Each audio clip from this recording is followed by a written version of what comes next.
एक लंबे समय पहले एक गांव में आदित्य और भावना नामक पति पत्नी रहते थे। उनका चित्रा नामक एक सुंदर सी बेटी थी। वो एक छोटी सी घर में रहते थे। आदित्य एक बहुत नेक इंसान था और जितना उसके पास था उतने में ही खुश रहने वाला था। वो पानी पूरी बेच के आए हुए पैसों से ही अपने परिवार की देखभाल करता था। हर रोज वो सुबह उठ के पानी पूरी बना के बेचने जाता था। पानी पूरी स्वादिष्ट पानी पूरी। एक बार खाना काफी नहीं होता है, बार बार खाने का मन करता है। 10 रुपयों का एक प्लेट, आइए आइए। ऐसे पूरी गांव में जाते हुए बेचता था। उसके बनाए हुए पानी पूरी स्वादिष्ट रहने पर सभी लोग वहाँ खाना पसंद करते थे।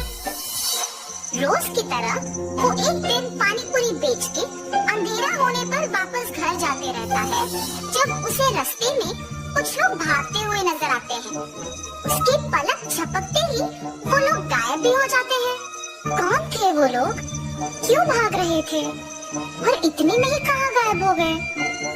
ऐसे वो अपने आप में सोच रहा था जब उसे रास्ते के बगल में एक सूटकेस दिखाई देता है। ये किसका सूटकेस है? शायद किसी ने खो दिया होगा। सुबह मैं इसे जमींदार को दे देता हूँ, वो इसको उसके मालिक तक पहुँचा देंगे। ऐसे सोच के वो सूटकेस अपने साथ अपने घर ले जाता है। आदित्य की पत्नी उस सूटकेस को देख पूछती है, ये किसका सूटकेस है जी?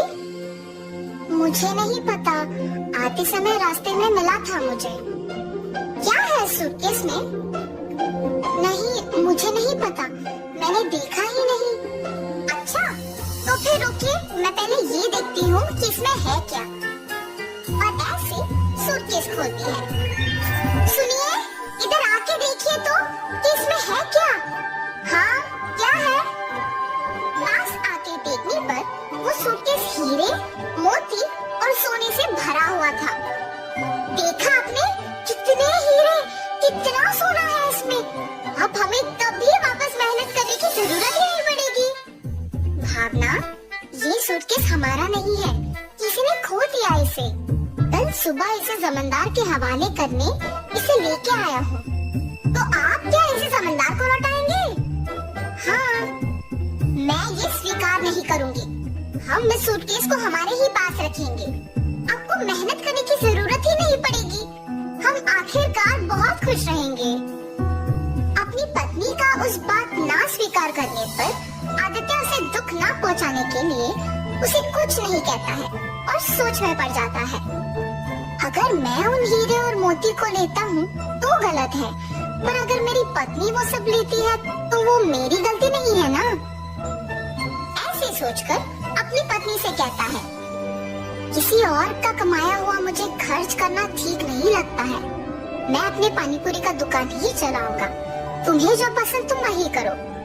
ऐसे कहने पर उसकी बीवी बहुत खुश होती है। कुछ दिन बाद उसकी पत्नी मिले हुए हीरे, मोती और सोना बेच के बड़ा सा घर खरीदती है और वे सब उसी घर में चले जाते हैं। मगर आदित्य अपना पानीपुरी का व्यापार नहीं छोड़ता है। एक दिन जमींदार के पास एक औरत आती है। प्रभु, प्रभु, मेरे घर में किसी ने सारे हीरे, सोना, मेरी गहने चुरा लिया है। मुझे समझ में नहीं आ रहा कि मैं क्या करूं, इसीलिए आपके पास भाग के आई। कृपया मेरी मदद कीजिए प्रभु। फिक्र ना करो माता, मेरे पे भरोसा करके आप चले जाओ। मैं उस चोर को पकड़ के आपको बुलाऊंगा। जमींदार के ऐसे कहने पर वो औरत उन पे भरोसा करके वहाँ से चली जाती है।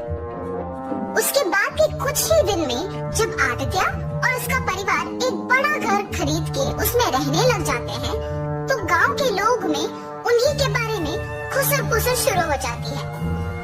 ऐसे ये बात जमींदार तक भी पहुंचती है।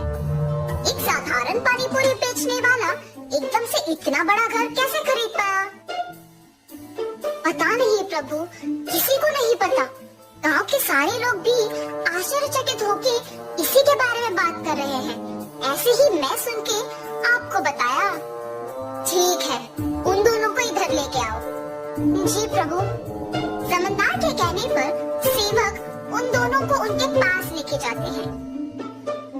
आदित्य, मुझे तुम्हारे बारे में सब पता है। तुम्हारे व्यापार के बारे में भी पता है। तुम्हें कुछ पूछने के लिए यहाँ बुलाया। पूछिए प्रभु। कुछ नहीं, तुम इतने कम दिनों में उतना बड़ा घर कैसे खरीद पाए हो? सच बताओ। क्या ये पूछने के लिए समझदार हमें यहाँ तक बुलाए हैं? मुझे ही बताना होगा कुछ, वरना मेरे पति सब सच बता देंगे। मेरे पति का कमाया हुआ पैसा हम बचा बचा के ये घर खरीद पाए हैं प्रभु। ऐसे हिम्मत से बोलती है ताकि किसी को शक ना आए। माता, आप पे कोई इल्जाम लगाने के लिए मैं आप लोगों को यहाँ नहीं बुलाया हूँ। मेरे पास एक औरत आके बोली है कि उसके गहने और सोना किसी ने चोरी कर लिया और उसी समय में आपने एक बड़ा घर लिया। हालात मुझे आपसे ऐसे पूछने पर मजबूर कर रहे हैं, तो सच कहिए कि आपको इतने पैसे अचानक कहाँ से मिले? अगर मैं अब भी चुप बैठूंगा तो वो एक बहुत बड़ी गलती होगी और उस औरत के दुख का कारण मैं ही हो जाऊंगा। ऐसे सोचकर आदित्य जमींदार को सच बताने का फैसला करता है। मुझे क्षमा करें प्रभु। और ऐसे जो कुछ भी हुआ वो प्रभु को बताता है और तुरंत वो गहनों वाला सूटकेस उनके हवाले कर देता है। तुम्हें अपनी गलती का एहसास हुआ है और तुमने सच बता के और ये गहने ला के वापस कर दिए।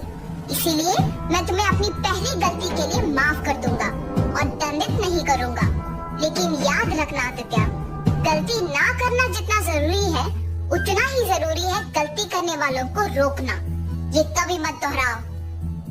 जमींदार के माफ करने पर आदित्य उनके कृतज्ञ होता है और वहाँ से चला जाता है और जमींदार उन गहनों को उस औरत के हवाले कर देता है।